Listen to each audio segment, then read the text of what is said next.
share, subscribe. The right people at the right time will hear this broadcast. Y'all know your sister is dealing with the illness. So let me take a sip of this tea real quick. Y'all know I have a medical disability, but on top of that, I'm dealing with another one, but I'm going to get through it.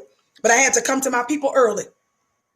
Again, for those of you that don't know who I am, my name is Vicki Dillard, and I'm a very proud contributor right here on FlyNewBeanQueenTV.com. I've been here going on now for 3 years on several of our platforms and affiliate networks. I'm honored by your presence, but I have a specific word for you Black people as you see the manifestation of what's written in Scripture. Watch this. Donald Trump's racism and lawlessness is an impolite brand. The others are more quiet, masked, and covert and sneaky with how they move. Why? Because there's a hierarchy on white supremacy. Those that are at the top of white supremacy knows that they can exploit us more, get a bigger bag, and gain even more power if they coerce the simple, silly Negroes to participate in their own doing by voting for a system and a world that God himself has determined to destroy. Why? Because of its mistreatment of you and I. Somebody talk black to me. Oh, baby, I'm holding court today. Oh, the Vicki Show is the home of the hand claps and the gavel raps.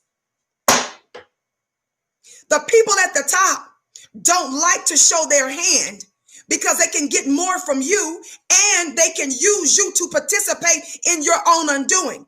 Donald Trump is a buck wild type of white supremacy.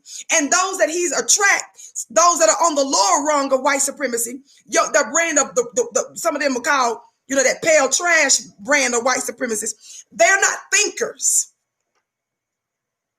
So the reason why some white supremacist white folks are mad at Trump is because Trump is taking off the veil, God, today, of that man of sin. Donald Trump is revealing who they are before they're getting all of the resources and all of the power that they hope to get. It's easier for them to dominate when they can control us and use us in our own undoing. But it makes it a lot more difficult for us to cooperate when you see a bold, open white supremacist. Now that text that I just quoted you from 2 Thessalonians chapter 2 says the man of sin is being revealed. What does that denote? If it says the man of sin being revealed, I'm going to need y'all to listen to me and slam that share button. Facebook, I'm getting ready to use this device. So get ready to come on over to FlyNewBeanQueenTV.com. Facebook, get ready to come on over. My name is Vicki Dillard. Follow me on Instagram at Vicki X Dillard and follow me on my Facebook fan page at Vicki Dillard. Black family, that you're more than you know. And while it seems like our day of justice will never come, the entire universe is conspiring to help us. God himself said in Genesis, I believe it's chapter 15, when he was talking to Abraham,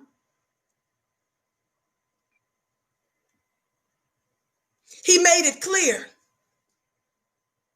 that only after, he told him that some of his descendants, only after 400 years of oppression, that God himself was going to come down, watch this, to judge that nation that oppressed them.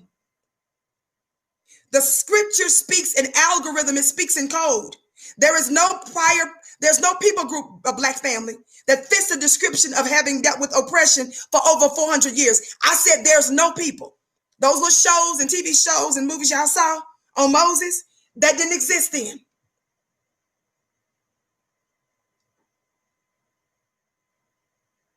Egypt is America. Pharaoh are the leaders of this government. The wilderness of North America, the land of bondage is America. We're the only people that fits that description. I'm eating crumbs. And then some of you sick, twisted bootlicks, bones, and biscuits get mad at folk like me who says, forget a biscuit, forget some crumbs. We say, forget Egypt.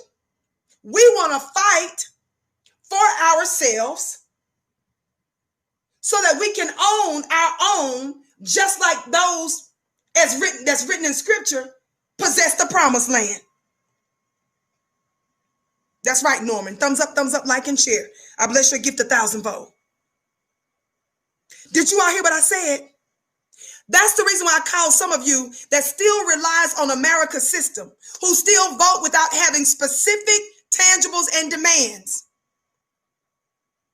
who still keep finding ways to believe in America, trust America, and talk about how America can still be salvaged.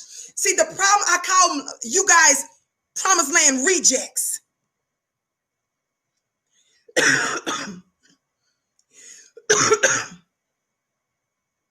I call you promised land rejects because, as it's written, I told you Moses and Aaron, when we're talking about the children of Israel being delivered, I told you they're styled in scripture as that, but the children of Israel is you. There's a principle that the Moses and Aaron that came to deliver God's chosen people actually ended up getting mad and wanting to fight and destroy Moses and Aaron and go back to Egypt. When you say, let's put all our resources back in America, let's become the mayors, the governors, the this and the that, and don't do nothing for ourselves, abandon black liberation. When you say, let's just vote, and that's our power, you are showing your reliance upon Egypt. Meanwhile, God is plotting to destroy it because she's been screwing you over for 466 plus years. Somebody talk black to me. I call you promised land rejects. It's written that they actually said in scripture that they wanted to go back to Egypt. They told Moses and Aaron it would have been better for us had we stayed in Egypt.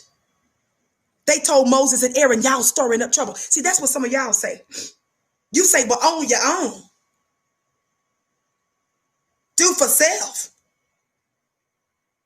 Y'all stirring up trouble. We on the brink of controlling all branches of government, the main branches of government, that is the executive branch, the White House, the Senate now is believed, and the House of Representatives. We on the brink. We back to get there. We about to finally get some. We just on the brink. But when some of us say, let's go fight for our promised land, we can own it ourselves and build something fresh and new, you get mad and say, no, we want to go back. What did God say to Moses about those people that fought with them and said it would have been better for us to stay in Egypt? What did God say? For those of you that think you so holy and righteous and moral, but I just believe in helping America. One more time. Let me help you. What did the God say?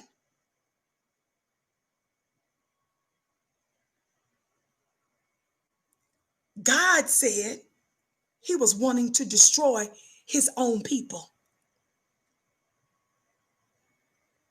God said, I will get rid of every single. See, you ain't deeper than the Creator. It's written that the Creator wanted them off his planet. But it was Moses' intercession that caused them to live. But did God allow any of them to enter the promised land except for 2 in the older generation? No. He let them walk on the backside of the desert for 40 years. He let them get their little Social Security and their Section 8. And about $80 a month in their food stamps. For 40 years, he let them die off with the bare minimum. He says, I refuse to deliver you out of Egypt, and Egypt is not delivered out of you. I remove you physically from Egypt, but Egypt is still in you. God said, I can't take a chance on putting your funny looking self in Egypt. See, that's why I called you promised land rejects. God didn't want to have nothing to do with them. And I want you to see yourself in scripture to let you know that something is terribly wrong with you if you are not willing to fight for your own promised land. That is to say, something that is your own. Thumbs up, like and share.